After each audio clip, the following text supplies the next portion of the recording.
लाखा उसमें थे नहीं, राणा अमीर भी नहीं थे, राव मालदेव भी नहीं थे और राव मालदेव ने शेरशाह, तो शेरशाह की सीट पर होगा। और ये कर्नल टोड ने किसे राठौड़ का यूलिसिस कहा है? रावचंद्र सेन, बी जसवंत सिंह, सी दुर्गादास रेड्डी, अजित सिंह। दुर्गादास को राठौड़ का यूलिसिस कहा है। यूलिसिस आपको पता है जो ट्रॉय का युद्ध था उसमें उनके साथ था, एकिलीस के साथ, एकिलीस के साथ। इतिहास का डॉक्टर गौरीशंकर हीराशंकर ओझा ने किस राजा को कान कर रखा था? अजित सिंह, बी सज्जन सिंह, राय सिंह या फिर चंद्र सेन? तो ये अजित सिंह को कहा था। ए क्योंकि एक पता है अजित सिंह दुर्गादास को शायद उनके मन मुटाव हो गया था, तो इसी कारण कहा गया होगा। बीकानेर शासन करण सिंह किसके समकालीन थे? जहांगीर शाहजहां, शाहजहां औरंगजेब, अकबर जहांगीर या फिर हुमायूं अकबर? तो बीकानेर का करण सिंह शाहजहां औरंगजेब के समकालीन थे। मुगल बादशाह अपनी विजयों में से आधी के लिए राठौड़ों की तलवारों के एहसान बनते, ये कथन क्या किसने कहा? ये पढ़वा मेंस रैंक से लास्ट पढ़वा में परीक्षा हुई थी।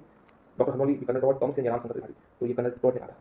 मुगल बादशाह जो थे वो अपने विजयों में से आधी के लिए राठौड़ के एक लाख तलवार, मतलब आप कह सकते हैं कि, तो मतलब आप इस कथन से अंदाजा लगा सकते हैं कि जो राठौड़ थे महाराज के, उन्होंने कितनी मतलब वीरता दिखाई है और मुगल इनके कितने मतलब इनकी तलवार के एहसान बनते कि वो इतने विजय प्राप्त कर सके। मुगल सम्राट जहांगीर ने दर्द की उपाधि किसे दी?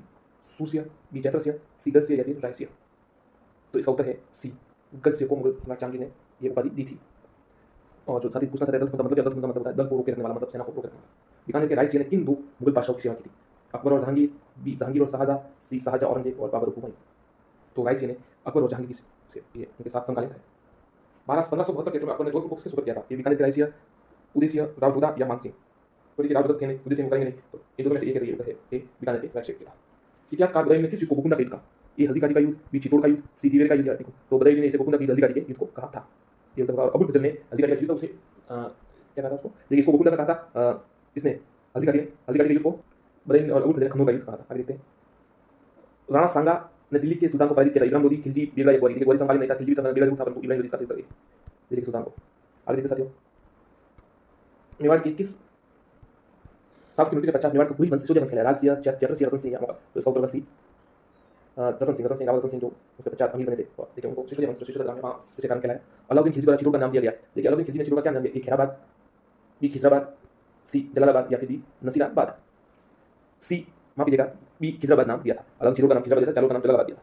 आगे देखते हैं। उदय सिंह के साथ चित्तौड़ छोड़ने के बाद पन्ना को किस स्थान पर आश्रय प्राप्त हुआ? देवरिया, बी कुंभलगढ़, सी देलवाड़ा या डी छावनी? इसको उत्तर बी कुंभलगढ़। आगे देखते हैं। मेवाड़ की रानी कृष्ण कुमारी को लेकर इंगोली युद्ध किस वर्ष हुआ? 1803, 1807, 1809 या 1811? तो ये मेवाड़ की रानी कृष्ण कुमारी को है, उन्हें फिर अंत में जहर दे दिया गया था और ये 1807 में हुआ। बी उत्तर है। आगे देखते हैं। मेवाड़, मारवाड़, जयपुर का त्रिपक्षीय संघर्ष किस शासन काल में शुरू हुआ? महाराज सिंह, भीम सिंह, ऋतिक, जगत सिंह, द्वितीय या महाराणा अमर सिंह? तो ये महाराणा भीम सिंह के समय शुरू हुआ। बी उत्तर होगा। आगे देखते हैं। राजपुताना में स्वामी दयानंद सरस्वती के आगमन के समय मेवाड़ के शासक कौन थे? फतेह सिंह, बी सज्जन सिंह, सी राज सिंह या डी भोपाल सिंह? तो उस समय जो जब स्वामी दयानंद सरस्वती का आगमन हुआ था तब सज्जन सिंह शासक थे। बी उत्तर। मेवाड़ का उद्धार किसे कहा जाता है? राणा प्रताप, राणा उदय सिंह, भामाशाह या डी लाखा? तो मेवाड़ के जो उद्धार है वो भामाशाह को कहा जाता है। सी उत्तर होगा।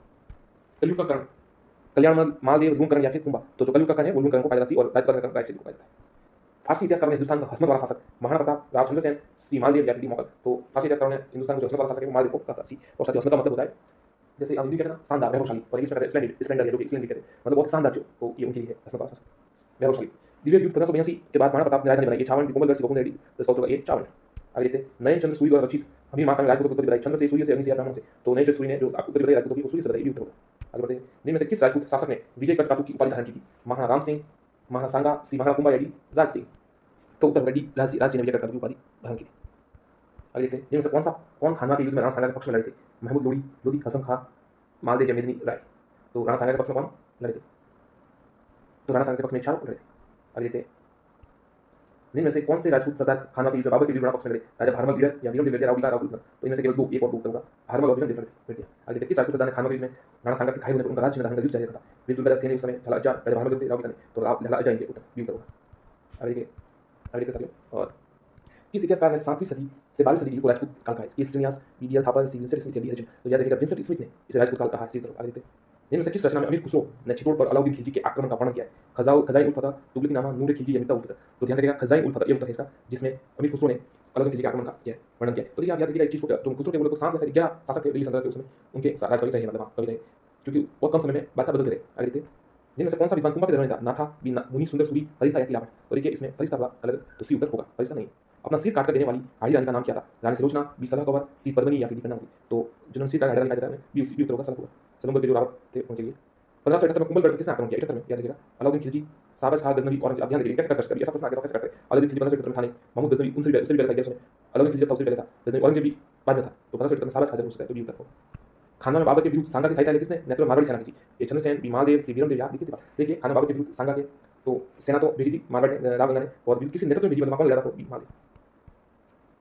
किस राजधानी ग्रंथ अलाउद्दीन खिलजी के राजा जालोर पर आक्रमण का उल्लेख है? मारवाड़ी क्या, हमीर रासो, कानड़े प्रबंध या फिर मारवाड़ परिंदा की तो इसका उत्तर होगा सी कानन देव पद डालने के लिए। और ये इसमें चालू राख का जिसमें फिरोजा से जुड़े प्रश्न सभी परीक्षाओं में आते हैं, जो टीचर से संबंधित अध्यापक भर्ती परीक्षा, सेकंड ग्रेड, फर्स्ट ग्रेड, सभी में बहुत से प्रश्न आते हैं, कम से कम 10 प्रश्न आते हैं। और इतना हार्ड है नहीं, परंतु कई बार गलत उत्तर से हम चयन से वंचित रह जाते हैं कई नए साथी। तो देखिए, चलिए कुछ महत्वपूर्ण प्रश्न देख लेते हैं। ये लगभग 45 प्रश्न है, आप इनको देख लीजिएगा। ज़्यादातर प्रश्न इन्हीं में से बनते हैं या यही आते हैं, आप कह सकते हैं। देखिए, ये पुराने परीक्षाओं में भी आ चुके। राइट टू एजुकेशन एक्ट 2009 में पहली बार संशोधन किया गया। ये 2010, 2 2011, 3 2012, अभी तक नहीं किया, तो ये 3 2012 में किया गया। आगे देखते हैं। 6 से 14 वर्ष के बच्चों को मुफ्त व अन्य शिक्षा प्रदान करने का दायित्व है केंद्र सरकार का, राज्य सरकार का, केंद्र व राज्य सरकार का, शिक्षा आयोग का। तो इसका उत्तर है केंद्र व राज्य सरकार, 3 उत्तर है। आगे देखते हैं। निम्न में से जो कथन सत्य है, कथन जो आरटी एक्ट 2000 आलोचना कमियों से संबंधित, जो कमियों से संबंधित है, एक समान पाठ्यक्रम पूरे देश में लागू नहीं, पूर्व विद्यालय शिक्षा के बारे में कोई ठोस कदम नहीं उठाया गया, सिर्फ चर्चा की गई, निजी विद्यालयों पर लागू होगा नहीं। तो ये 4 उपयुक्त सभी, यानी जो तीनों है, ये तीनों कमियां हैं। शिक्षा को मूल अधिकार कब घोषित किया है? 2002, 2009, 2010, 2011। तो उत्तर है 2002 में। आरटी एक्ट में प्रावधान नहीं किया गया है घुमंतु बालों की शिक्षा, बच्चों के शारीरिक दंड देने का, विशेष आवश्यकता वाले छात्रों के लिए शिक्षक छात्र। तो 2 उत्तर होगा, शारीरिक दंड देने के रूप। आरटी अधिनियम 2009 के अनुसार अध्यापक से कौन कौन से गैर शैक्षणिक कार्य करवाए जा सकते हैं? जनगणना, आपदा राहत, चुनाव संबंधी या उपयुक्त सभी। तो इसका उत्तर है उपयुक्त सभी। ये तीनों कार्य करवाए जा सकते हैं। शिक्षा विषय है संघ सूची, राज्य सूची, समवर्ती सूची या अवशिष्ट। तो शिक्षा है जो समवर्ती सूची का विषय है। 3 उत्तर इसका। आगे देखते हैं। भारतीय संविधान अनुच्छेद 21A में संबंधित है महिला बाल विकास संबंधित, बाल अधिकार संरक्षण गठन, निःशुल्क अनिवार्य संबंध या है। तो तीसरा उत्तर है इसका, निःशुल्क अनिवार्य बाल शिक्षा का अधिकार संबंधित है। सुमेलित नहीं है। सुमेलित कौन सा नहीं है? देखिए, राष्ट्रीय सलाहकार परिषद गठन 35(1), राज्य सुरक्षा 34(a), राज्य बाल अधिकार संरक्षण 31(3), विद्यालय प्रबंधन। तो इसका पहला ये सुमेलित नहीं है। आरटी एक्ट 2009 के अनुसार किस अनुच्छेद की शक्ति का प्रयोग राज्य सरकार अपने राज्य में लागू करने हेतु करती है? तो 38, अनुच्छेद 38(4). ये अधिनियम सरकार द्वारा वित्त पोषित सभी विद्यालयों पर लागू होगा। छात्रों में किसी भी प्रकार की कोई प्रति व्यक्ति फीस वसूल नहीं की जाएगी। अभिभावकों को दायित्व निर्धारित किया गया है, वे अपने बच्चों को विद्यालय भेजें। अनामांकित छात्रों को उसकी आयु के अनुसार प्रवेश दे उपयुक्त सभी प्रावधान। तो ये सभी प्रावधान शामिल है। आरटी एक्ट कक्षा 1 से 5 तक के बारे में सुमेलित है। शिक्षक 1 से 30 प्रतिवर्ष, ये सभी सुमेलित है। शिक्षक अनुपात जो 1 से 5 तक है, वो 30 से 31 बच्चों पर एक अध्यापक होगा। प्रतिवर्ष 200 घंटे न्यूनतम, और शिक्षण 800 प्रतिवर्ष। प्रति कार्य दिवस, और प्रतिवर्ष कार्य दिवस 200 है, प्रतिवर्ष शिक्षण घंटे 800, उपयुक्त सभी सुमेलित है। आरटी अधिनियम 2009 में अध्यापक संबंधी प्रावधान नहीं है। टेट अनिवार्य होगा, सही है। अध्यापक गैर शिक्षण कार्य नहीं करवाया जाएगा। अध्यापक, ये भी सही है। अध्यापक निजी शिक्षण कार्य नहीं करेंगे, निजी शिक्षण का कार्य नहीं करेंगे। कक्षा मोबाइल उपयोग नहीं है। तो कौन सा प्रावधान नहीं है? तो ये प्रावधान नहीं है। मोबाइल का उपयोग के बारे में कुछ नहीं लिखा गया। आरटी एक्ट 2009 के बारे में कौन सा कथन सत्य है? ये अधिनियम लागू होते समय जम्मू कश्मीर लागू, सही है। ये अधिनियम राष्ट्रीय आयोग आयोग की सिफारिश पर लगाया गया था, ये भी सही है। इस अधिनियम में छात्रों के अधिकारों और साथ साथ शिक्षकों अभिभावकों के दायित्वों का निर्देश, सही है। ये अधिनियम 6 से 18, तो इसमें 6 से 14 उत्तर होगा। राइट टू एजुकेशन 2009 देश में कब लागू हुआ? 1 अप्रैल 2010, 1 अप्रैल 2009, 1 जनवरी या 1 अप्रैल? पहला उत्तर है 1 अप्रैल 2010 को। आगे देखते हैं। शिक्षा का अधिकार अधिनियम 2009 को लागू करने का उद्देश्य था शिक्षा को मूल अधिकार बनाने के लिए, छात्रों को गुणवत्ता शिक्षा उपलब्ध, भारत का साक्षरता बढ़ाने या निजी शिक्षा को बढ़ावा देने के लिए। तो साथियों, इसमें शिक्षा का अधिकार 2009 लागू करने का उद्देश्य छात्रों को गुणवत्ता शिक्षा उपलब्ध कराने के लिए। 11 मूल कर्तव्य जोड़ा गया। माता पिता अभिभावक को यह कर्तव्य निर्धारित किया गया कि 6 से 14 वर्ष तक की उम्र के बच्चों को शिक्षा का अवसर प्रदान किए। तो ये 51 कम है, 51 का ब उत्तर होगा इसका। RT एक्ट 2009 को संपूर्ण भारत में कब लागू किया? 1 अप्रैल 2010 से। भारत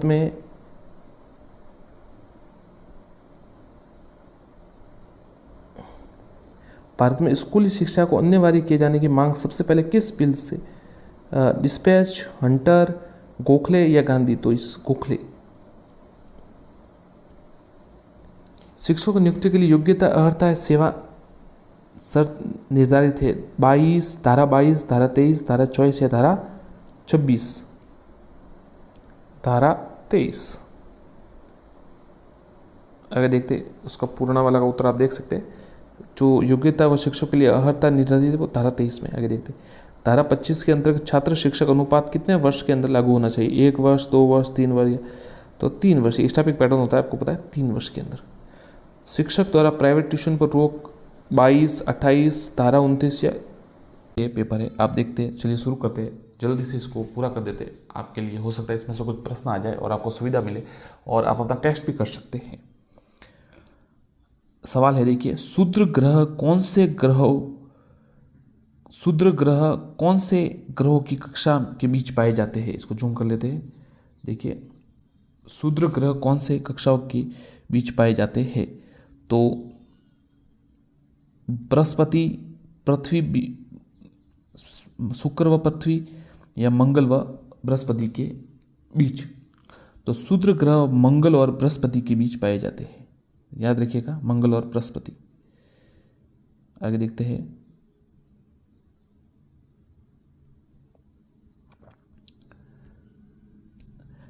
जब सूर्य की किरणें कर्क रेखा पर लंबवत पड़ती है तो इस स्थिति को कहा जाता है वसंत विषुव, उत्तरी अयनांत या शरद विषुवत या दक्षिणी अयनांत? तो इसका उत्तर है सी, उत्तरी अयनांत। याद रखिएगा, उत्तरी अयनांत। जब सूर्य की किरणें कर्क रेखा पर लंबवत पड़ती है तो उसे उत्तरी अयनांत कहा जाता है।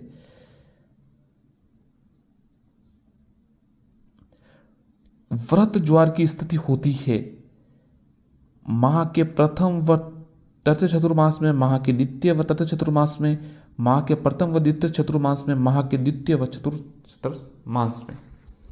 तो 93 का डी उत्तर है माह के द्वितीय व चतुर्थ चतुर्मास में। याद रखिएगा, व्रत ज्वार माह के द्वितीय व चतुर्थ, दूसरे व चौथे में।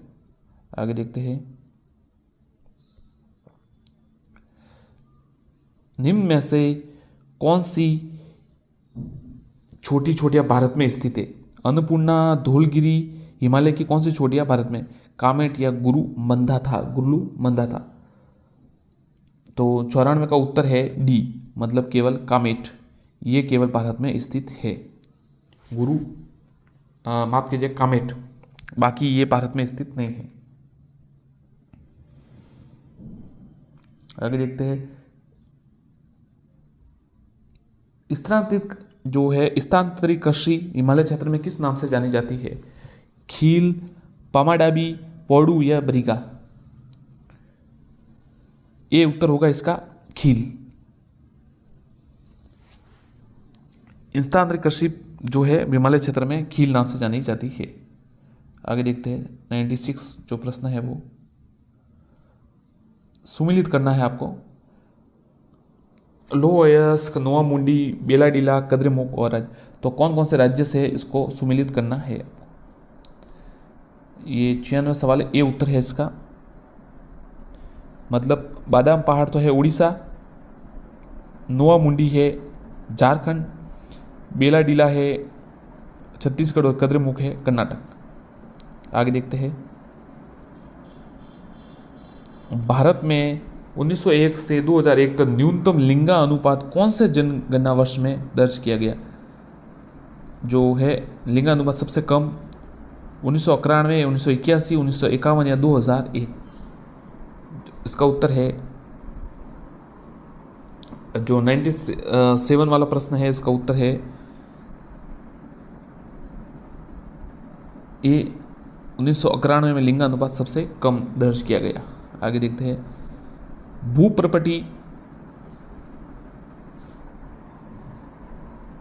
स्थित वह जहाँ कंपन आरंभ होता है वह क्या कहलाता है? छाया केंद्र, अधिक केंद्र, उद्गम केंद्र या अंकन केंद्र? तो इसका उत्तर है बी, उद्गम केंद्र। 58 का बी उत्तर है, उद्गम केंद्र।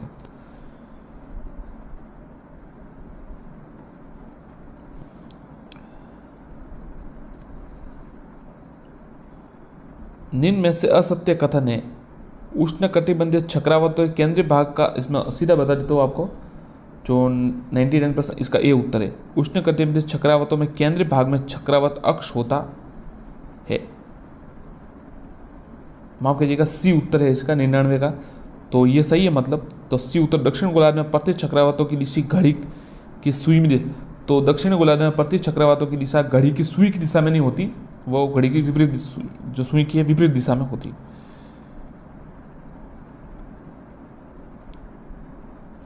निम्न में से कौन सा अर्धशुष्क बांगर प्रदेश का उपभाग नहीं है? गोडावन बेसिन, मालपुरा कलोरी का मैदान, गगर का मैदान या नागौरी का उच्च भूमि? तो घोड़ावन जो बेसिन है उससे ये 100वां सवाल है, ये सी उत्तर होगा। जो मालपुरा करौली का मैदान है ये इसका अर्धशुष्क बांगर प्रदेश का उपभाग नहीं है, बाकी है घोड़ावन भी है, गग्गर भी है, नागौर उच्च भूमि भी है। आगे देखते हैं, कौन सी बनास की सहायक नदी कोठारी, मोरेल या कोराल या खारी? जो नहीं है, इसकी सहायक नदी नहीं है। तो देखिए, कोठारी तो है, मोरेल भी है, खारी भी है, बी कुराल नहीं है। तो ध्यान रखिएगा, कोठारी, मोरेल और खारी तो है बनास की सहायक नदी, परंतु कुराल नहीं है। आगे देखते हैं, इसको वापस मिलान करना है तो सीधा डायरेक्ट मिलान ही करते हैं आपको। मैं 102 का उत्तर बता देता हूँ, बी उत्तर है इसका। मतलब ये देखिए तीसरा वाला, ये 3 4 2 1 वाला। तो लोह अयस्क, मोरिजा बनोल, सिस्सा जस्ता, राजपुरा दरीबा, जिप्सम, गोट मंगलोर और रॉक फॉस्फेट डक्कन कोटड़ा, याद रखिएगा ये। आगे देखते हैं, ये 103 सवाल है। राजस्थान की पहली शक्कर मिल द मेवाड़ शुगर मिल कहाँ स्थापित की गई? भोपालगढ़, भोपाल सागर, केसरे पट्टन या विजयनगर? तो 103 का उत्तर है सी, भोपाल सागर। याद रखिएगा, सबसे पहली the Mewar sugar mill Bhopal Sagar में स्थापित की गई। आगे देखते हैं, राजस्थान की दशकीय वृद्धि दर है 28.41, 23.15, 17.64 या 21.44। तो इसका सही उत्तर है, इसमें जो कलाम आंसर किया उसमें स्टार दिया हुआ है साथियों, मतलब इसको बोनस दिया गया है, तारा दिया है, उन्होंने इसको डिलीट कर दिया है। आगे देखते हैं, भारत में आने वाला प्रवासी पक्षी लिटिल स्टिन जिसका वजन 15 ग्राम और मूलतः कौन से देश का है, कौन सी जगह से? अटाकामा मरुस्थल, आर्कटिक, कालाहारी या अफ्रीकी साहिल देश? तो इसका उत्तर है 105 बी, आर्कटिक क्षेत्र का है ये। भारत में आना प्रवासी लिटिल स्टिन, ध्यान रखिएगा, लिटिल स्टिन आर्कटिक क्षेत्र से ही। बहुत ही अच्छा पेपर बनाया है, अच्छे प्रश्न है। भारतीय संविधान सभा का गठन किस योजना के तहत हुआ? अगस्त प्रस्ताव, मंत्रिमंडलीय योजना, क्रिप्स योजना या माउंटबेटन योजना? तो 106 का उत्तर सी है, मंत्रिमंडलीय योजना। संविधान सभा का गठन इससे हुआ, मंत्रिमंडलीय योजना से। आगे देखते हैं, अनुच्छेद 15 में निम्न में से किस आधार पर विभेद को निषेधित किया गया है? मूलवंश, लिंग, जनजाति या निवास?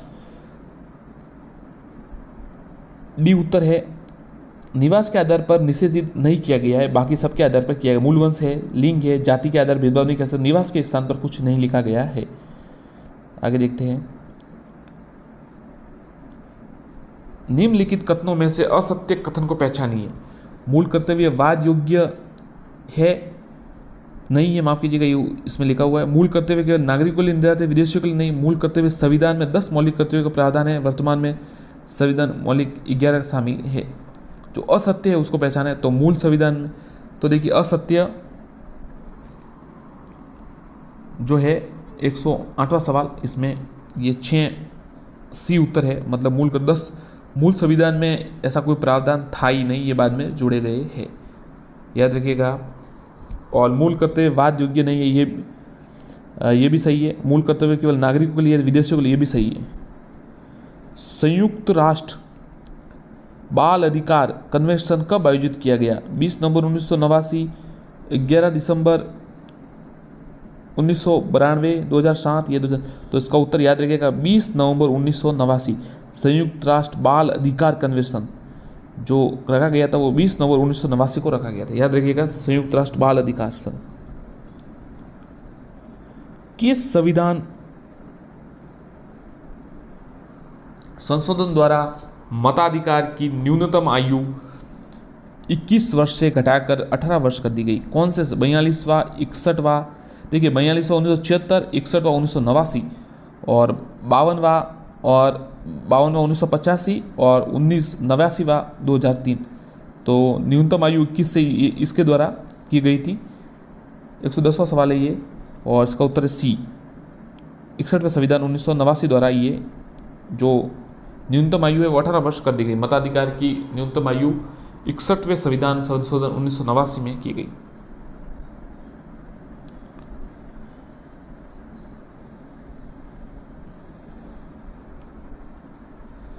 वर्तमान में लोकसभा में अनुसूचित जाति तथा अनुसूचित जनजाति के लिए आरक्षित, देखिए पहले तो अनुसूचित जनजाति लिखा हुआ है और बाद में अनुसूचित जाति लिखा गया है कि आरक्षित सीटें कितनी है। याद रखिएगा जो अनुसूचित जनजाति यानी एसटी वर्ग और अनुसूचित जाति यानी एससी वर्ग, तो किसके कितनी है आप इस साथियों शुरू करते देखिए। आप चैनल को सब्सक्राइब जरूर करिएगा और वीडियो को लाइक एवं शेयर जरूर करिएगा। संविधान से संबंधित बहुत ही महत्वपूर्ण प्रश्न है, वीडियो को सब्सक्राइब जरूर कीजिएगा। और देखिए आप जो पुराने पेपर है वो भी हमने अपलोड कर दिए है, अपना वीडियो बना दी है, आप देख सकते हैं चाहे तो। और कलाम कोचिंग है, लक्ष्य क्लासेज, इनके भी पेपर हमने अपलोड वीडियो बना दी है, आप जरूर देखिएगा। धन्यवाद साथियों, चलिए शुरू करते हैं। संविधान सभा की प्रथम बैठक कब हुई? संविधान सभा की प्रथम बैठक कब हुई? 9 दिसंबर 1946, 11 दिसंबर 1946, 13 दिसंबर 1946 या फिर 21 दिसंबर 1946? इसका उत्तर है 1। 9 दिसंबर 1946 को संविधान सभा की प्रथम बैठक हुई थी। याद रखिएगा 9 दिसंबर 1946 को संविधान सभा की प्रथम बैठक हुई थी। आगे देखते हैं।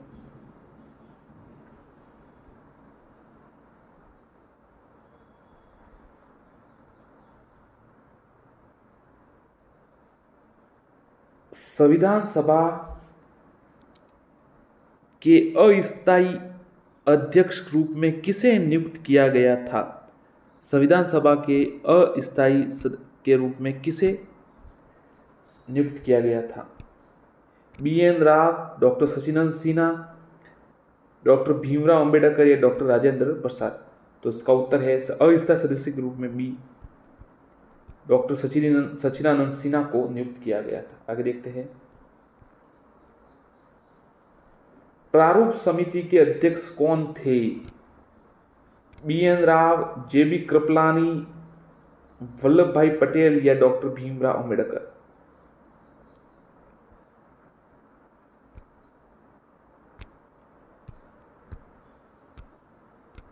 तो प्रारूप समिति के अध्यक्ष थे डॉक्टर भीमराव अंबेडकर, डी उत्तर है।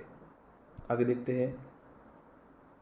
संविधान सभा के स्थायी अध्यक्ष कौन थे? तो देखिए अस्थायी तो डॉक्टर सचिदानंद सिन्हा थे और अस्थायी थे Bhimrao Ambedkar, KM Munshi, doctor Rajendra Prasad, doctor Sachidanand Sinha. तो इसका उत्तर होगा सी, डॉक्टर राजेंद्र प्रसाद, जो बाद में जाकर भारत के प्रथम राष्ट्रपति भी बने। संविधान सभा के अंतिम रूप से संविधान को कब पारित किया?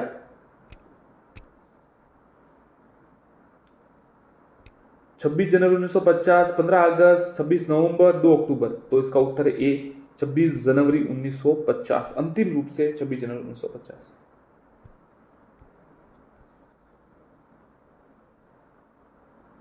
भारतीय संविधान किस दिन पूर्णतः लागू हुआ?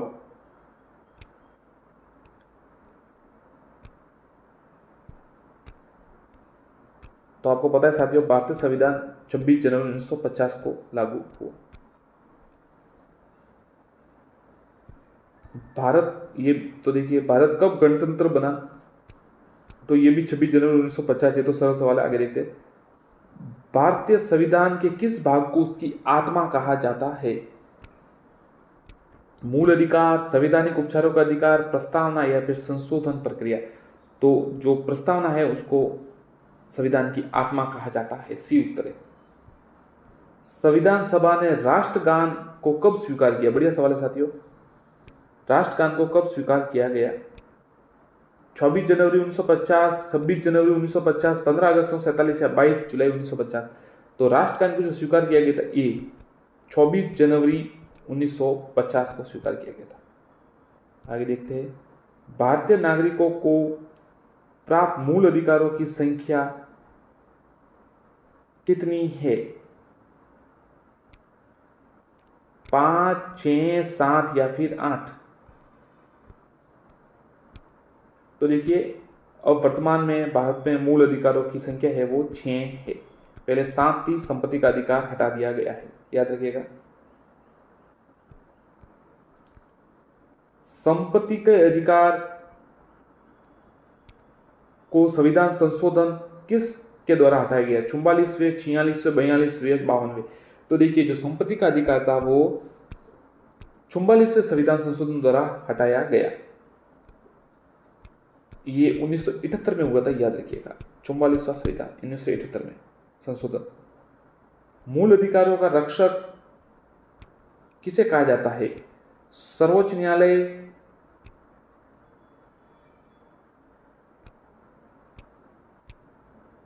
उच्च न्यायालय, अ व ब दोनों या संसद? तो इसका उत्तर सी होगा, अ व ब दोनों, सर्वोच्च न्यायालय व उच्च न्यायालय। आगे देखते हैं।